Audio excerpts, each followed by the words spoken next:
You're hanging out with the crew of Demon 305, and we're coming to you from the beautiful Pitbull Stadium here in Miami. And we have Nelson Martinez, Scorpio birthday boy, in the building. How you doing, man? Thank you. You've accomplished so much in your life. Take us back to the beginning. Where did Nelson's story begin? I moved to Miami a long time ago. I was born in Washington, D.C., but I grew up in Miami and L.A. My parents, both Cuban. And they came to D.C.? My mom came to D.C. to study from Cuba. Okay. And my dad also ended up in D.C. and met her. I started working with Emilio Stefan here at Bongos. The bongo days. Bongo. Wow, I remember that. I bartended there Okay. for years, and then I ended up leaving there, going to another venue where I was managing the place. I went back to Bongos, took it over also. Emilio called me to take the party over.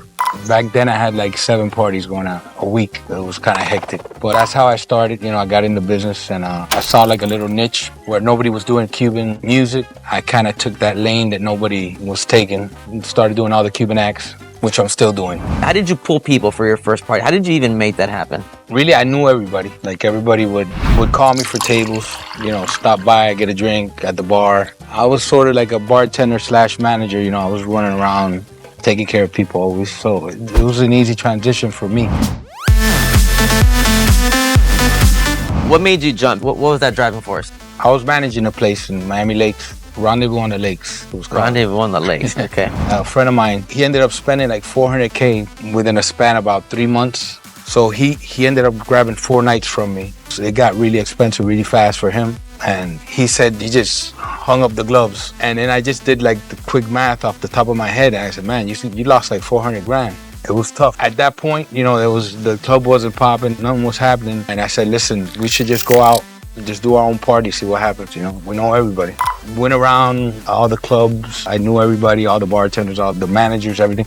That's the first people I invited, the staff of all the different clubs, and then VIP customers and girls. So the first night we did our party, it was a 2-story venue. The venue up top, it was all VIP. That first night we did 350 people, it was all VIP tables and girls in that VIP.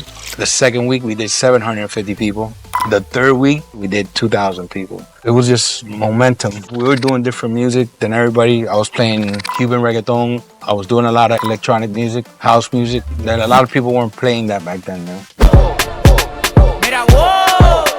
We had friends there that were in the management team. They kind of knew that we were the biggest promotional team always for that Latin market. They wanted to start a different night. It worked for them for hip hop. Nobody was doing hip hop parties on the beach. I used to actually rent Rendezvous to Mike Gardner for the Sunday nights. That's where they did their big hip hop parties, and all the big hip hop guys were there. When they transitioned over to Live, that started a boom.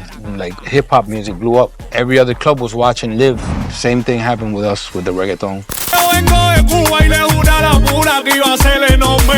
Now we're jumping here and we're at the beautiful Pitbull Stadium. Gorgeous venue for a really special concert. Yeah. Is this the first concert? This is the first concert. It's the first one. It's the biggest concert that's ever been done here. Hopefully this will be like the jumping off point with Bebecito. Do you have any other people performing that night too? There'll probably be some guests, but he's the main attraction. There's gonna be like a historical thing.